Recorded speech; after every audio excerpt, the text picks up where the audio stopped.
Hey, welcome to Wine Talks with Paul K. And we are at an away game today up in the Napa Valley and visiting the famed and iconic Chateau Montelena. And there's plenty to talk about. And we're here with, what do you call yourself, president? I think a lead Sherpa. Lead Sherpa? Lead Sherpa, head high honcho, yeah. Head high honcho. No, I'm the CEO now and master winemaker. Okay, I don't do the day-to-day winemaking anymore. We have a young guy, super talented, who's doing that, the day-to-day winemaking.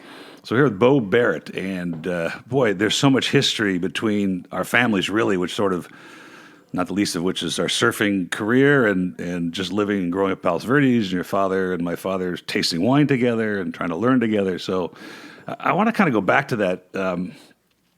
You guys, when did you come to Palos Verdes as a family? I went to kindergarten. So I was in first grade. I went to Linata Bay. Oh, you went did? to kindergarten in Redondo, right there at the beach, like Torrance Beach. Yes. We lived on Villa Soledad, right kind of near Rat Beach, that across the highway there. Yes. So we moved when I was 5. So you went to Linata Bay. I was in Linata Bay too, Mr. Zabrowski. Yeah, well, then my parents incarcerated me at St. Lawrence. Oh, okay. So then but then you said you went to Bishop Amat, right? I went to Bishop Montgomery. Bishop Montgomery. Right, I went right to down the Bishop street. Montgomery for 3 years, and then I finished my last year right at PV High, right by our house. Okay, so that was the trouble trying to find your graduation picture. Because Exactly. I found your cousin, I guess. Yeah, that's my cousin. He lived with us. His dad was in the Navy, and they both had both my dad's brother and my dad had 5 kids, and we got to trade. I lived with them in Turkey and in Spain, and my cousin lived with us, and not for the whole year, for like still. 6 months. Yeah. I saw the moon landing at the Officers Club in Ankara. Yeah, that's so cool. my dad would trade. My dad and his brother would trade kids. It was a pretty good deal. Yeah, that's pretty good. So, so why did you end up at PV High your senior year then from Bishop Montgomery? Well, we lived only a block away from the school. My parents had us going to Bishop Montgomery, and I wanted to go to PV the whole time. And there was an incident at Bishop Montgomery where my father finally believed that there was some beating going on. Yes. And my brother was assaulted by one of the, I probably should say, but he got... Why, was Kevin there too? No, Kevin went to PV High. My parents, yeah. So I just moved to my senior year, and it was great because I'd been at Bishop for 3 years. So I had lots of credit. So basically I went to school half-time. It was awesome. Oh, yeah, I didn't go. I went from 10 o'clock class, then I went to lunch, then I had a 2 o'clock or till 2. No, so it's beautiful. It's beautiful. I had taken art and stuff like that. That was well. I'm not going to even say any years. I graduated in 72. 72, right? Yeah, 72. Okay. Yeah. So my sister was 74. I was 76. Kevin was 76, and then my brother was 70. Yeah. And that's why I thought that picture was yours. Yeah. So when did you start surfing then? We started surfing basically, it was all Rat Beach before they invented the leash. I was down at Rat, and before they had the leash, and remember the air mattresses? We had all that stuff when I was a little kid. The rafts. And junior lifeguards and all that kind of stuff up at Avenue C, junior lifeguards up in Hermosa. And so that's how my mom and dad got rid of us. We had a pretty free-range childhood. We had our bikes on Palos Verdes, and remember how it was just, barley fields when we were growing up. It was garbanzo fields. Yeah, garbanzos and barley, and we were just all over the place. And so my parents, to get rid of us all summer, they would just take us down, throw us out of the car at Rat Beach. Yeah. And so we had the surf mats, the air mattress ones, the big square 4-tube ones before they invented the boogie board. And then naturally, as soon as you're 8, 10, I was probably 8th grade. I got for 8th grade graduation. My dad was an attorney, and remember the Union Bank building down there by the Del Amo Mall. Yeah. So one of their clients at the law firm was Greg Knoll. Really? So for my 8th grade graduation, I got a Mickey, Dora, the Cat step deck surfboard. Wow. It was awesome. I buy his T-shirts still, right? Yeah, Greg Knoll. So I went down to the factory and picked out a surfboard for my 8th grade graduation. That's a phenomenal gift. What a phenomenal gift. Yeah, it was a really nice board, and it later got lost, after I... Well, you remember how PV got pretty tribal, and there was that book, The Tribes of Palos Verdes, and that's when I decided to take up skiing because I really didn't want to get into the fighting part of the surf tribes. So my dad had us skiing a lot too, and the first day the snowbird tram was open, he had me and my brothers on it, and the second year snowbird was open, I had a season pass because I had graduated from high school. So the snowbird opened in 71, 72 season, so 72-3. So I went to Salt Lake. And then to pay for that, that's how I got into winemaking because I'd spent summer and fall here at the winery, starting in 73. So I'd work all the way till we were finished with harvest. Then I go back to Utah and ski all winter and kind of go to University of Utah. At that time, I thought I was going to be an attorney also, have a job in an office. But once I got into the farming, I had no idea growing up in PV that I had the crazy Norwegian farmer gene. Yeah. I had no idea that I'd grow up to be especially in after agriculture. surfing. Yeah, surfing. Yeah, no, and as you know, my brother never did quit surfing. He went to UC Davis. See, I went to Fresno State. Got out of there in '77. Started making wine full time in those days. But my brother Kevin went to Davis. But once he figured out the agriculture, winery is not as bad as a dairy, but the work never, ever, ever ends. We have all the farming, we have all the winemaking, we have all the selling to do. So it's really a real full-time occupation. I don't think the general public understands that. So I'm just going to touch on one thing, the surf thing, and then we're going to move on to when your dad decided with Ernie Hahn that they're going to try and buy this thing. But just for Kevin's sake and Chris Tronalone, they used to throw rocks at me when I would walk up Haggerty's. Yeah. So I'd be surfing at Haggerty's, and they thought I was a kook a little bit, and I had a leash, so they would just toss pebbles at me. And that's the end of that. So, my dad's store, I think my dad bought the liquor store in 1969 and was learning about wine. He was enthused by the idea that Eisenhower poured Krug Signature Select at a state, not a state dinner, but a lunch. And he decided to turn that liquor store at Malin Cove into a fine wine shop. And it took a few years. He came to the Napa a few times. When did your dad decide that he thought that this was a good idea? That it was probably right around that 72 period when he was working at the law firm, and as his clients got more wealthy and as we got more successful, they started going out to dinner, and he decided to learn about wine. And really didn't think about putting the winery together. I think he met your dad before that just because he was taking a class up at the UCLA Extension class with Nate Croman. You remember that name Nate from Croman, LA? the LA Times, right? So, yeah, Nate Croman had a class, UCLA Extension, and my dad learned about wine. And so he started drinking wine right about that time, 72. I was pretty like a junior, senior in high school, 71, 72. He started having wine at the house. And that's really the first time I remember it because all of their dinner parties and stuff for me and my brothers being the bartenders, it was all Tom Collins and 7 and 7 and all stuff, that. Right? Yeah, the usually PV stuff. I probably delivered to your house. Yeah, no question. And so they'd have these big parties, and wine was certainly not a part of it. And I was well into high school before he started really coming home and opening a bottle of wine and sitting there and working on it. So, but that would be, I was looking through our archives. We featured the 72 Chard from Chateau Montelena in the club at Palace Freeze Wines and Spirits, and that was Gergich's first vintage here. So he must have, and I know that Ernie Hahn, which I think he was a regular at my dad's store as well, where they decided they thought could invest in this thing. So, but wasn't that the first vintage? So 73 was the winning vintage. Yeah, that's right. So they started in 72. So Okay, so they came up in 72. That was I happened to graduate from high school, and I remember I came up with my dad. At that time, he had an Aztec, I think, based at Torrance, and flew up, and so I was sort of like his co-pilot, and we came up. But yeah, they got into it at that time. There was a tax credit for investing in American agriculture, and so they looked at cattle, they looked at pomegranates, they looked at artichokes, all the California stuff, and they couldn't figure out what to. It was basically a whole dollar tax credit. It was. Just a government policy that actually worked. It created the California wine industry. So everything's here in California. The grapes are here, the people are here, but there's no money in the capital, the new barrels, the stainless steel tanks, refrigeration. So the sleepy, somnolent Napa wine industry needs an infusion of capital. And so when those 25 wineries all started in 1972, that was actually because of federal tax credit. And my dad, as a tax attorney, his job was to find a place to invest in American agriculture. Now, they were setting up at the Brown Derby or at the Pacific Dining Car or something, and they're sitting there trying to, we don't know anything about cows, and cows get sick and die, and only Californians eat artichokes, and what the hell's an avocado, So they're trying oranges, so they're looking at all that stuff, and they're sitting there at this dinner, and the way my dad would tell the story is they were sitting there drinking a bottle of Robert Mondavi, and this doink, the proverbial light bulb goes off, and he goes, what about this stuff? Yeah. So then he calls Croman, and Croman introduced him to a few guys up here, and he looked at a couple properties, found Chateau Montelena, and it was a ghost winery. It was empty. It had been empty for quite a while, right? Right. There was an apartment on this upper deck that Jort Frank, who put our lake in, but Jort Frank only owned 16 acres. So the property had been broken up over time, and the original family had the vineyard that the Tubbs daughter. Yeah, her name was Wilson.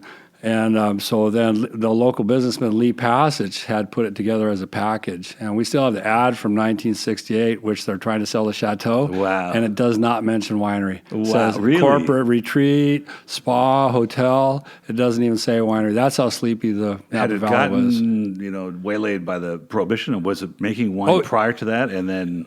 Yeah, it was really big. We were the fourth biggest winery in Napa Valley at about 1896. So Alfred Tubbs, our founder, was a very successful businessman. The winery was really quite strong. Wow.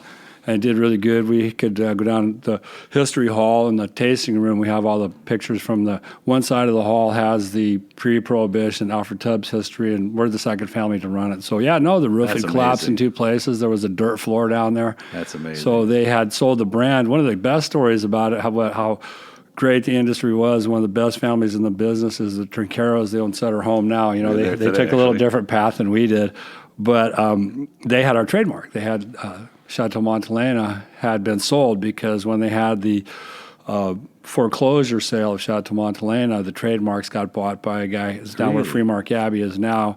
Yeah, and it was called, believe it or not, Martini Winery in Martinelli or something like that, some Italian guy. So he had the Chateau Montelena trademarks as Trinqueros. Bob Trinquero gave it back to Lee Passage for nothing for free. Wow, that's just because we were getting started again. Yeah, it was really good. Back then, still good friends. Yeah, no, everybody was. It was a different environment. It was. There's still. It's not as cliquey as PV was. No, well, all the farmer dudes. V, Larry Turley, Randy Dunn, all the farmer guys, and then there's the cravat wearing groovies. That Karen Kickred says hi. We spoke with her this morning on the podcast. And my dad, when he first started trying to learn about wine, about that time when your father and my father were tasting together, he came up here and stopped at Sutter Home, and Bob was behind the counter. There was nobody else in the tasting room. He's like, I just made this stuff. I don't know what to do with it. You sound like you know what you're talking about. Maybe you ought to taste it for me. And it was, it became Zinfandel, and of course now this sprawling chateau for Trinquero. I don't know if it's your dad or not, but my dad. So that was when the famous '66 Mouton or what's the most famous wine in the world? I don't know, Cheval Blanc, whatever. Blanc, yes. So he comes home, and him and his buddy split a six-pack. They split a case, right? Really? They probably got it from your dad. Could be. And about a year later, the guy calls my dad up and goes, "Hey, man, did you see the price on that Cheval Blanc? It's like tripled in price." And my dad just come up.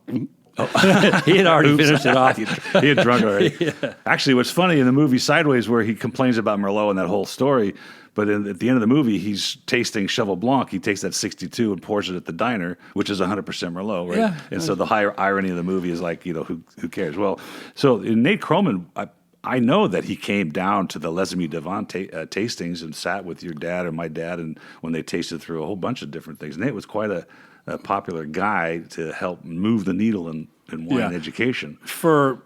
So when your dad was on, pre-Paris tasting, the wines are actually selling quite well because the support from California wines from California was actually quite good. And, my mom and dad, they traveled around and their friends in SoCal.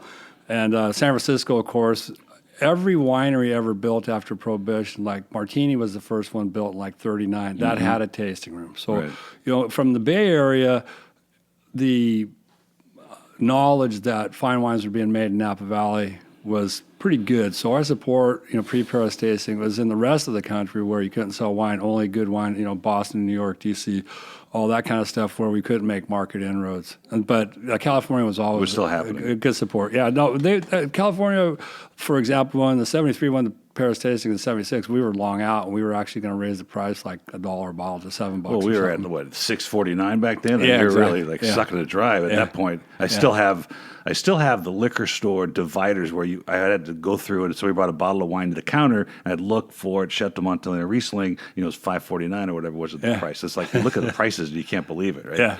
So I'm going to say one thing about that part. Your dad came in, and he's like. I just lost my train of thought. He goes, Paul, to my father, I need you to carry these things for me. I'm tired of the Palos Verdes socialites coming and asking me for donations all the time. So I just want to point them to your store and let them come in and buy it. So that's why we had all the wines. It was smart on your dad's part. So the Judgement of Paris, I want to talk about that because it's such an amazing story, and I've had Stephen Spurrier on the show. I've had George Tabor on the show, Violet Gergich. Your dad, this is kind of interesting because at that era of wine it was about the passion. It's about the idea. In this case, it's about the investment tax credit. But it was a different world for wine then. It was approachable price-wise. You could try and make some money at it. You did it because you wanted to do it. You didn't come up here because you made $1 billion and then you're going to buy a chateau and become this hotshot. You did it because you wanted to. And then your dad sought after the preeminent or a uprising winemaker, Mike Gergich, which is a fascinating story on its own. Right. Well, my dad, being he was in the Navy, so he understands professionalism a lot. He was in submarines. So to get pros, and he really, the first guy he got was our vineyard manager. His name was John Roleri. And this guy, he retired from another place. He was probably 68, 66, so older than I am now when he took the job here to develop Montelena's vineyard. And he had plowed with a mule for Madame Depends at BV. So he was an old dude, and he was like a grandpa to me. And he's the one who got me into farming and the work ethic and the love of the land. And if you think about in the early 70s like that, there was some of the hippie stuff of back to the land had rubbed off on everybody. I think it certainly did on me. Being a high schooler and listening to Grateful Dead and all that kind of stuff. It's like back to the land, going up the country. So it wasn't that hard. Canned heat. Yeah, exactly. So, but what he did was that realizing he had no farming experience. Remember, he's from Chicago and then from Burbank, L.A., Navy. Tennis player, attorney. Really good at it. So he put the team together. So that's how he got, Mike Gergich as the winemaker and the vineyard manager, John Roleri. And that's how he just tried to put together a top-notch team, hire the best people he could, and then just kind of be the philosopher king. And he was a really good owner in that way because actually, after 82, when I became his winemaker, he really did if you were a good pro and you knew your stuff and you worked hard, he would generally basically stay out of everybody's way. And with Mike Gergich was a difficult guy to work with. John Roleri, on the other hand, was just an amazing guy. It was kind of like the perfect storm, though, because Mike was looking for a place to go. He'd already kind of spent his time at Mondavi and Andrew Chilichev at BV, and so he was, in a prime position to start something from scratch. Your dad was looking for somebody with his character and his skill set. So Joanne Dupuy. Yeah. I tell my dad this story the other day, and my dad's 92 now. And I said, Dad, there's this woman, Joanne Dupuy, and she was responsible for helping, Patricia Gallagher get these wines from, and maybe I jump forward, we'll talk about the Judgement of Paris now, but Patricia Gallagher had come into my dad's store and had announced that she was visiting her sister and that she was working with l'Académie des Vins, and she was, and that's apparently when Steven Spurrier said, hey, I need you to go up to Napa and try and figure out how we're going to get these wines here.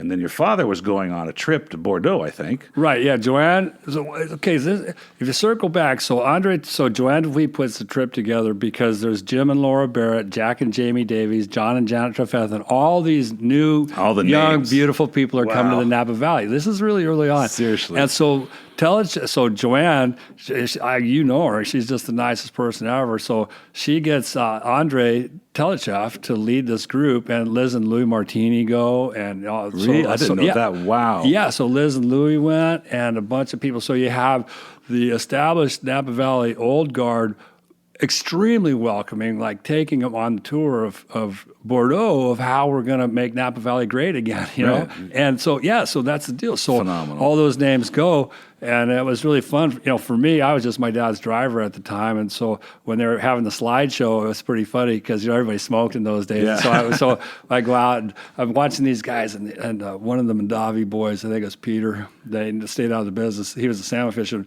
They got this giant grill with these salmon on there. That's the first time. Coming from Southern California, we don't have the salmon. No, once you're in NorCal. Where was that? Here? No, it's at Monte Rosso. Oh, okay.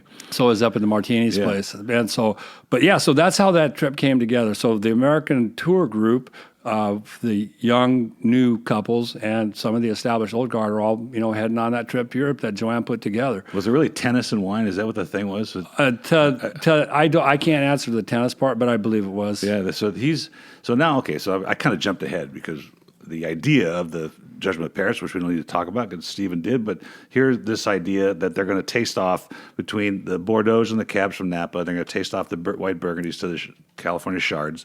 And, Spurrier says it wasn't going to be a taste off. it was really just going to be a tasting of the California wines, but I decided to make it a contest at the last minute, and the judges approved it, and then they screwed up because they couldn't figure it out. So effectively, that's the way they felt. Yeah, that's the way he told the story to me, That's the way they felt, That's right? the way I understand it, yeah. So she's trying to figure out how to get samples to Paris, right? Because apparently it wasn't as easy. Well, it's not easy now. It's even harder to get across state lines. But so I was telling my dad the story because I was talking to Joanne on the phone, and he goes, I remember when Jim came into the store with the Time Magazine article with his famous moniker, not bad for a couple of guys from the sticks, and started telling the story and started to complain that he had to carry the wine in a suitcase, and it was a pain in the butt, or whoever was carrying it on this trip, to get it to Paris. He goes, it was just a pain in the rear end. He goes, I remember this, your dad telling this story. Yeah. So now we've gotten the wines into Paris, and your dad is apparently at a chateau somewhere. The way he told it was at Lascombe. Oh, it was Lascombe, okay. Yeah. And he gets a phone call, and I'm thinking maybe you called him. No, it was George, I think. Okay, so the results of the winning of the whites first came from Paris to Napa.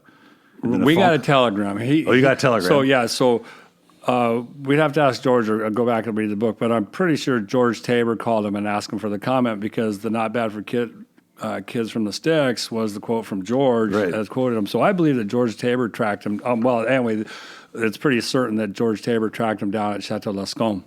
Okay, and that's where he all the Americans were just keeping it really quiet. My dad told the story. It's like as soon as they got back on the bus, they're all Yahoo. But he sent us a telegraph. How I found about it, we were just in the cellar. It was a regular summer day, spring, racking barrels or something.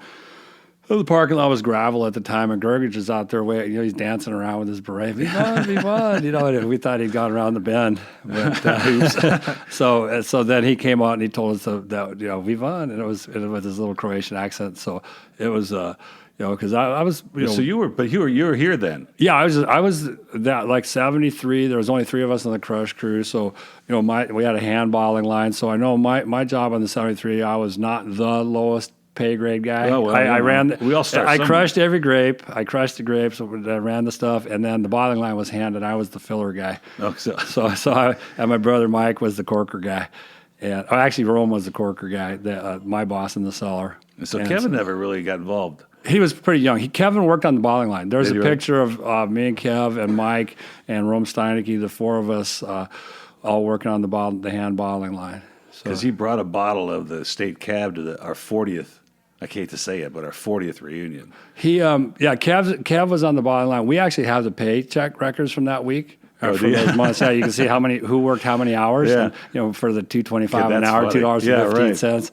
And we have the payroll records. And my brother Mike was not on that, but for just only the bottling. But Kev was actually helping out a little bit because my folks, my dad was a kid of Irish immigrants, and we had to work in the vineyard when we were up here for the summer. Of course.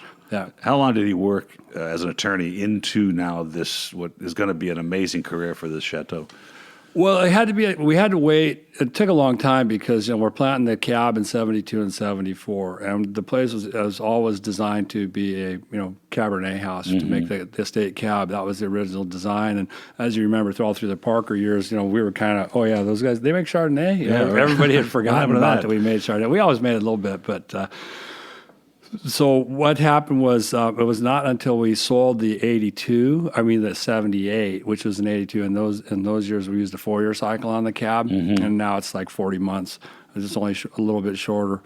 So until we started selling the 78, and that was successful, and that really took till about 85, I think. 84, 85 is when he we got to turn down his law career, wind down the law career, and move up here full time. That's interesting because being that the Chardonnay won and it hit the streets, it was sought after on the East Coast. People wanted to know what this wine was, and so. But you're really a red house. Yeah, that was his dream. Yeah, his dream was to be like the Latour of California, just to make. Okay.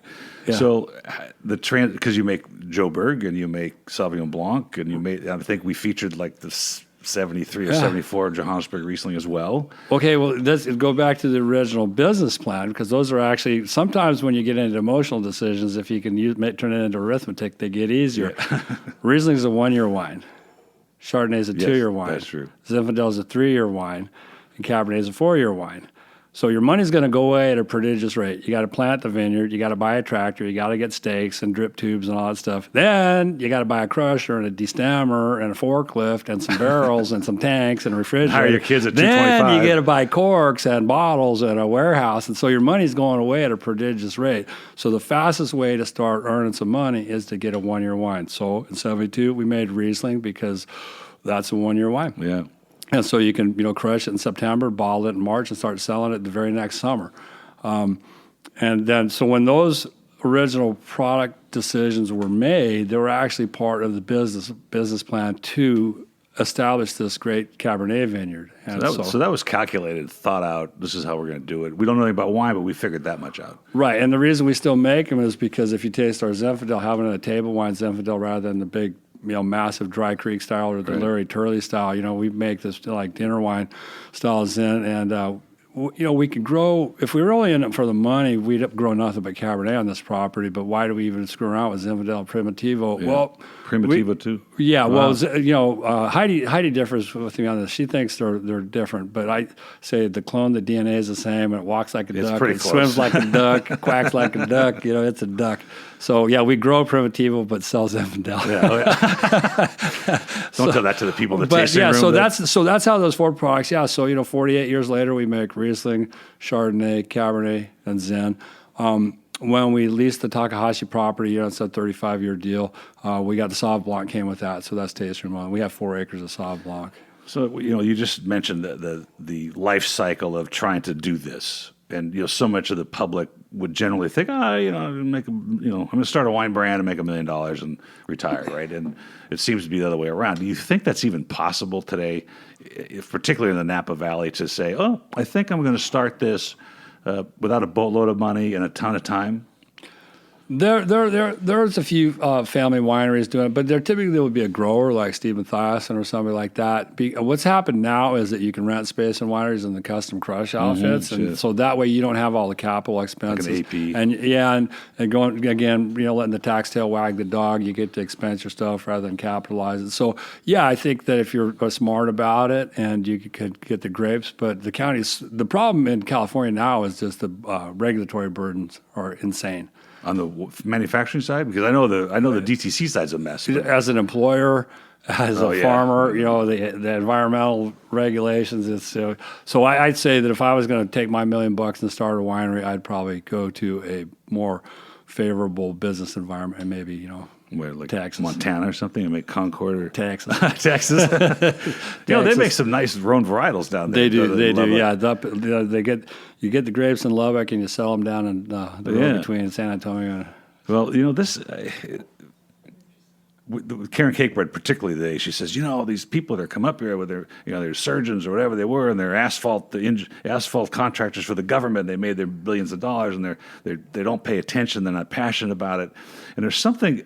We were talking about the history of the vine, so to speak. Here in Burgundy, you've got these things from the 1200. The monks figured out, where to grow the best.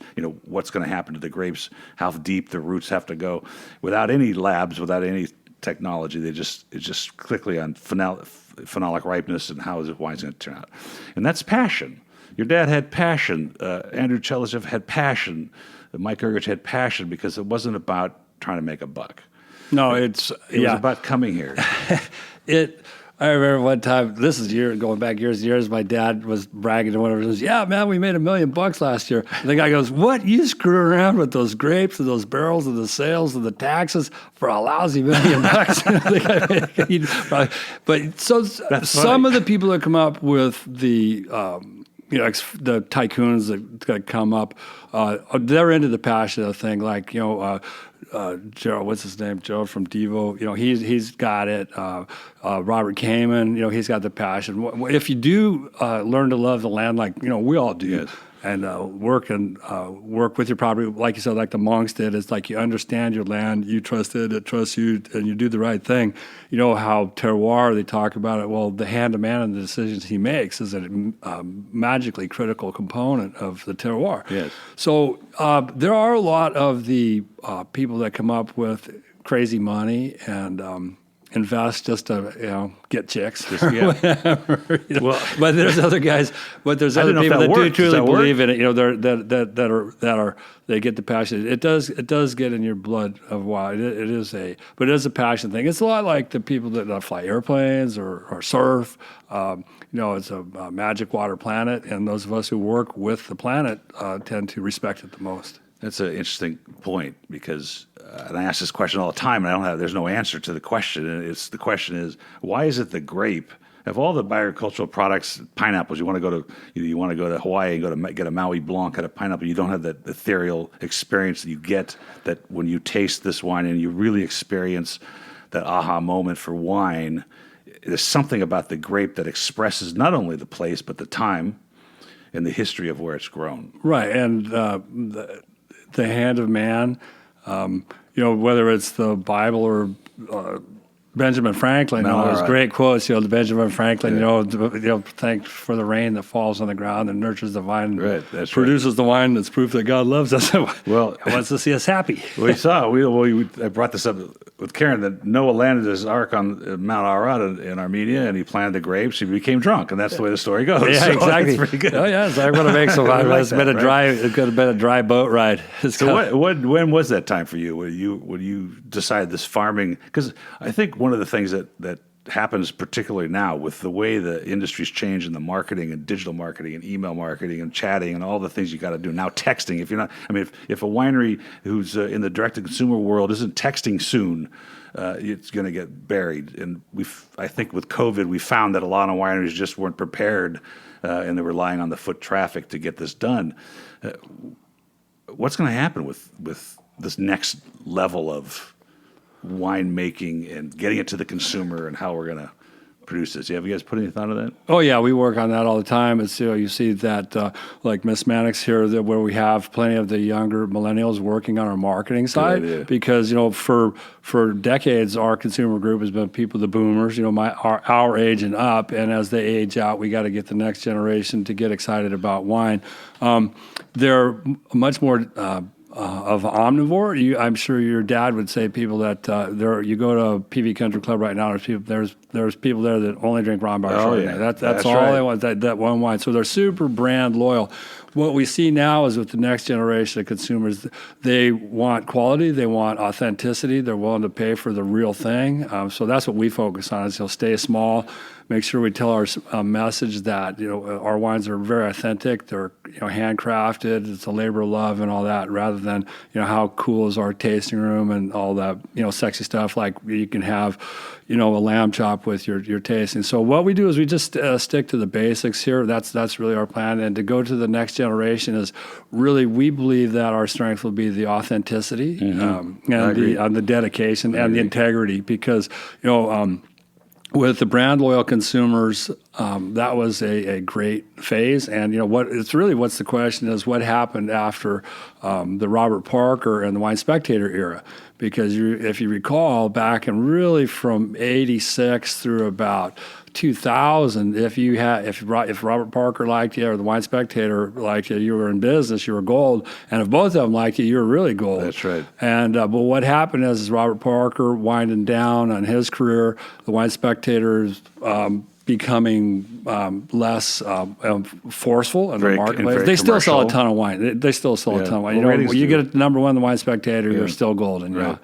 But what happened is it's a little bit like the Cold War days. You're either with the Americans or you're with the Russians, and everybody knows or the Soviets. So you know who you're with. It was a very stable environment, and then now it's this anarchy that you see around the world. Well, it's kind of like an allegory going to the wine business. Is you got to be nimble, you got to be quick, you got to have products that will sell themselves.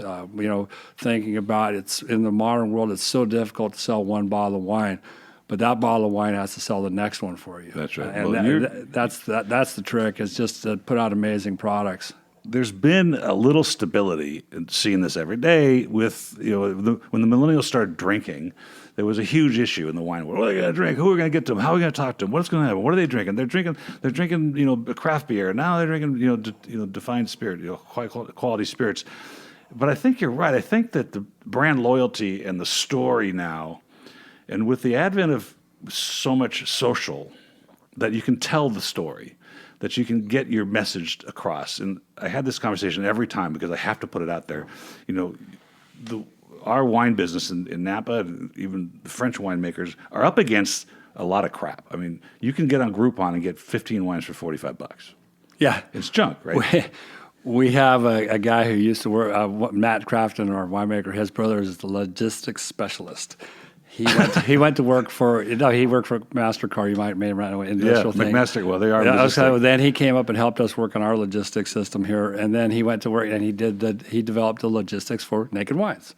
Oh, okay. So then he went to work for this other $1 billion company on their logistics. And so he gets dialed in because this is a $1 billion company. So they get to the top wine. This is the wine guy of the company. This is the wine guy of the company. The guy goes, I just joined this awesome wine club. Yeah. And, he's thinking it's going to be, Chateau Montelena or something like that. He goes, Naked Wines.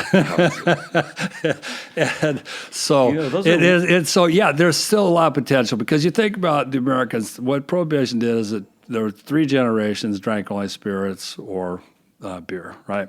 Yes. And so then the kids, like my kids grew up and their kids grew up, so wine has become a thing. And we always were kind of hoping and praying that the NASCAR people in Middle America would start drinking wine. And they did. They started drinking wine. And so that was really, the world couldn't make enough wine during that wine boom.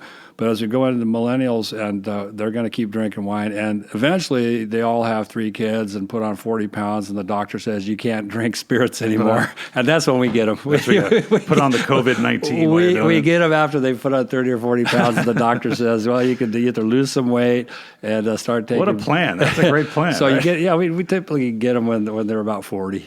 Because everybody's struggling in my industry on the DTC side and the reason I brought up those guys, Naked Wines, I don't diss competitors typically, but in the beginning anyway, these were €1 per liter wines. This stuff I used to get the wine just to see what they're selling. This is early on. And I'd look at the bottles, I go, I rejected that exact bottle. It's coming from what was then AWD in Santa Rosa, right? Yeah. Just bottled Semillon, who knows what the hell's in there.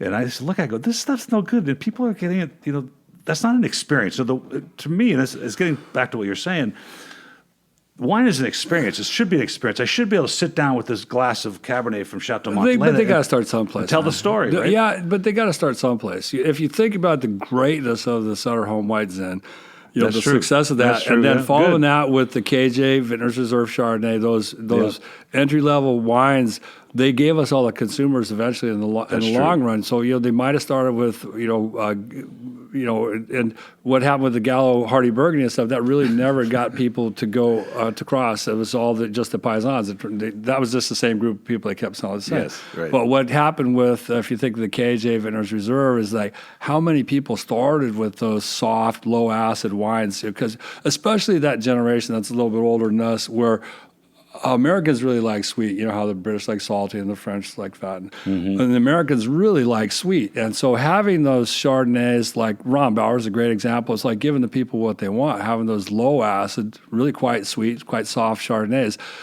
And then what happens is like, I don't like Chardonnay, man, it's too heavy. And then they come to our tasting room, and they go, well, this is what try this one. And so at our tasting room, it's like, we get people in here right now today who've never, no Paris tasting or nothing. I don't drink Chardonnay.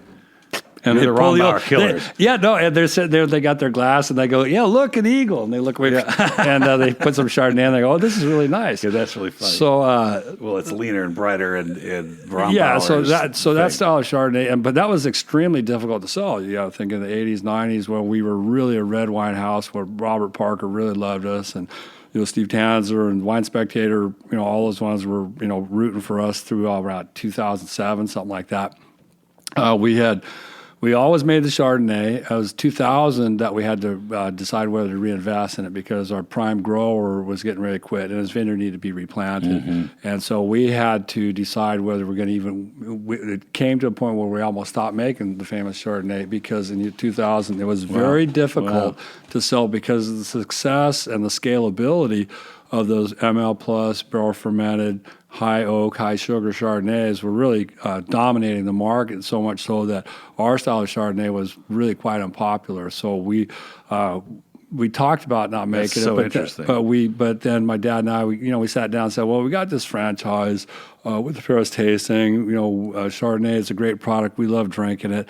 And I actually thought at the time that people would come around to drinking proper Chardonnay, because you got to remember at that same time, Burgundy price was going through the ceiling. So everybody loved that pure, crisp, bright, brilliant Chardonnay, as long as it had a Burgundian label on it. But I say, but if we can give them the alternative here for 1/5 the price at the same quality level or even higher, then we'll eventually get them in the long game. And so then, sure enough, really when the millennials came along, so clearly the country club Chardonnay is still extremely popular with one demographic group, the country club people, like the Cougars, or whatever you want to call it. PB Country Club, which is a classic position for that. It is. It's awesome. And, like the LA Country Club used to sell a pallet of our Chardonnay a year, Really? Yeah, it was always really popular up there, but that was with the people who were drinking French wine.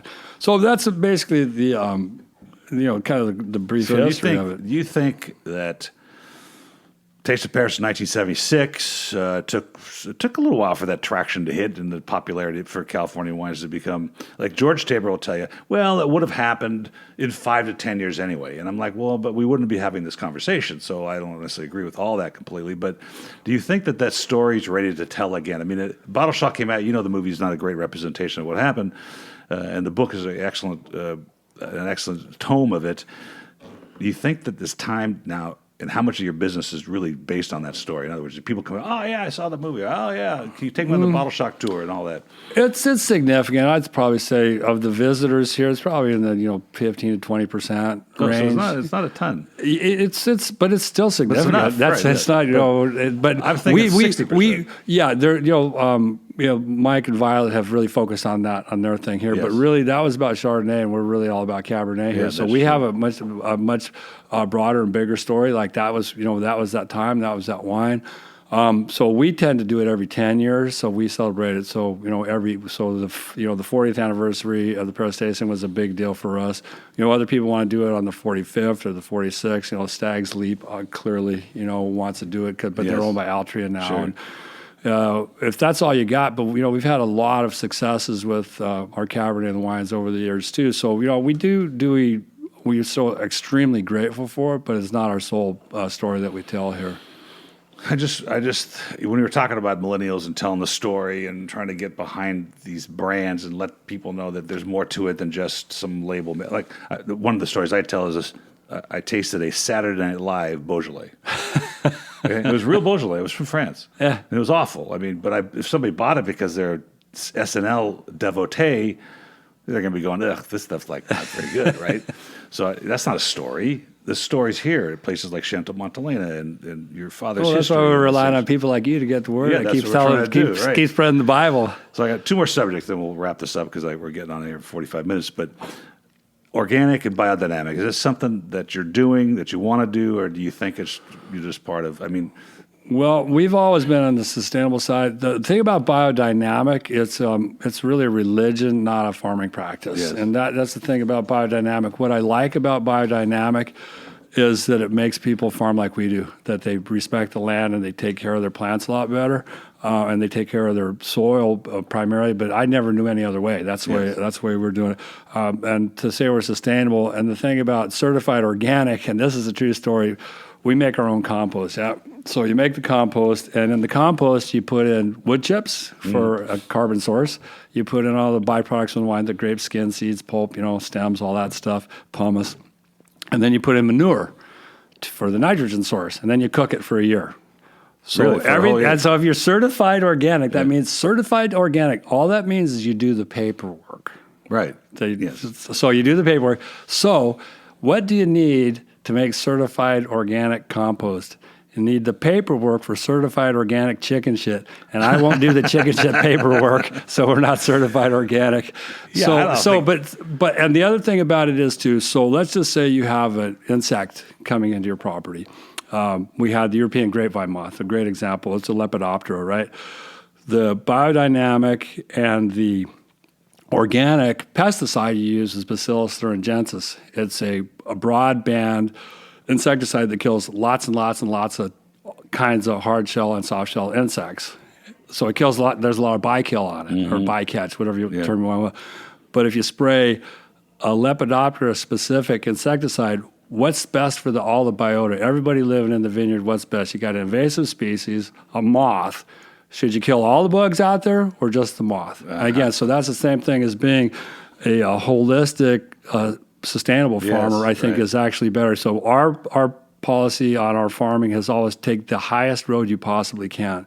So if we have to use an agricultural chemical, we will. And the same thing in winemaking, I will do everything possible to make the wine for our customers better. If I have to, de-alk Riesling or something like that, I will do it, because my job is to make the very best pure product that I can. So if I have to use some of the modern technologies to make the wine better, I have seriously no problem with that.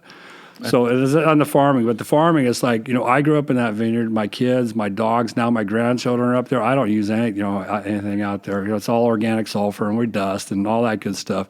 So we use as little of the modern chemicals as we can. And for the most part, you don't really need them. The weather here is generally very good. We don't have a lot of mildew pressure. It's not like Oregon, where you got to spray every day, and that's a much more difficult decision is how you can run your spray program. But for us here, it's pretty holistic, sustainable. But it's always for the best for all the biota. That's the number one comment, particularly made from the European winemakers, is my kids are playing in that vineyard. And I don't want them crawling around in a bunch of pesticides, so we do it naturally. That's complete, and it is that's the best way to do it, because that's if you live in there. So those are the people with the passion. They're living out there. They're out there every day. But think about me. I'm out there every day. It's like hard. It's hard to get me in my office. Like today, the reason I was late today is because I was found a leaky part on one of my irrigations. The stuff I'm not. I was just like spraying water out. Water is really precious. No, that's not good. So it's probably more dangerous to walk on a golf course with all the pesticides they put out there. Oh yeah, a lot. Yeah, that's like. So two things on packaging, then we'll wrap up. I just tasted about 75 cans of wine and found some very palatable, interesting wines that have been canned, as well as I noticed at Whole Foods of the day a plastic liter bottle of French Vin Blanc from France. So, plastic bottles have been around forever with water. We drink water from it. You see any movement in the California side I see lots of cans, and skip that for a second, but the plastic bottle, which now you're getting a liter in the same size as a 750 as far as on the shelf presence, and you can put 36 of those in a case and get the same weight as 12. Yeah. I definitely see that. The leader in that really is Sweden. They're very extreme. Yeah, they're well. We got to remember, it's a symbol lager. They have a state monopoly, so they have very strict rules on their environmental laws. And so, over there, everything under I think 15 kroner, which is about $15. It's all in alternative packaging. The Tetra Pak, the plastic box or the plastic bottle. You see that, and I do see that. Here. We, at our quality level of production, so like for us, we've never used Chinese or European glass. Again, back to your sustainable thing. So all of our packaging, other than the corks, actually is North American produced. So we get our glasses all North America, because Canada, Mexico, it's all, so we get North American glass. We don't use the fancy bottles. Our bottles are just the lightest ones we can use for it. But I definitely think that that's all part of the global move to sustainability. I think the cans is good. I personally, I'd probably have a problem. I'd be kind of inclined to drink it like a beer, right out of the can, and then next thing you know, you drink a half a bottle of wine. Well, the 375 is like the size of a 12-ounce beer can, right? So so then all of a sudden, you're so used to knocking back a beer and it's 6% alcohol, you knock back a bottle of wine or a can of wine with 14% alcohol. You're talking about it's a big difference. Getting in trouble in a hurry, sleeping on the sofa or something. I did notice most of it was just like, it's going to go in a can, don't worry about it. But I had a 250 of a Russian River vintage Pinot Noir. It was really good. I had a Lodi Cab 18. It was really good. And a 187. I don't know why they make it that big. So seems to be a movement to actually get into the can, forge portability, a decent wine. No, try to get in and go see Francis Ford Coppola. Yeah, ask him how is that champagne he was making with his daughter was in that can. Is it a can? Yeah, but that was like 10 years ago. Yeah. So they tried it. But the can thing, it's kind of out of my sector. Yeah, I don't think it's here, but I just wondered what you... if the consumers talk about it, I just did it because I wanted to show my members, what's out there. And well, the diversity of the packaging, it's great, because you see the kegs going out now, for the wine by the glass programs and stuff like that. And so I think anything we could do is all great. It's all good. And so I support the whole move. If you have products for that sector, I would, if you started a winery and we were down in Madeira or someplace, and $1 million. Yeah, with $1 million. Yeah, we definitely would be. Well, we'd be able to see our foothills probably. Okay. Yeah. Hey, it's a pleasure. I'm not going to take any more of your time. I know we got some tasting to do. I think what I'm going to do, because I get all my surf shirts from a place called Last Wave Original. Huh. And they have the Greg Knoll. Wow. So I'm going to pick up a couple for you, send them up. That'd be awesome. So when you come out to the tasting room, they're like, what is he wearing a surf shirt for? Yeah. Right. One of our neighbors here, I don't know, where the Harbor House in Kona? Oh, yeah, right. Honokawa Harbor. Yeah. So my neighbor, Peter Nissen, the guy who farms Markham, right next to my vineyard, I walk in, I can always tell when he's in a good mood because he's wearing his Kona Brewing, Honokawa Harbor. Awesome. I typically wear Dewey Weber shirts. Yeah. And we're in the San Gabriel Valley. Yeah. And even in Sierra Madre and Arcadia, Monroe, they're like, hey, dude, it's Dewey Weber. That's what I want to ask you. What happened to Hap Jacobs and all those guys I went to high school with? And John Bruff, didn't they all move up to the ranch or something? Yeah, they're not. Yeah, those guys are all gone. The one guy that's around is the guy that started Old Guys Rule. His name is, forgot his last name. He lived on 19th Street in Hermosa. We have a house on 18th Street that we visit quite a bit. We love Hermosa Beach because it's the cool part of the beach scene. Yeah. Right? It's still that authentic hippie style, right? Yeah. Not the Manhattan and not the Redondo. It's that Hermosa cool spot. Yeah. So pleasure speaking with you both. Thanks for taking the time. All right. And let's do some tasting. All right, let's get into it. Thank you. All right.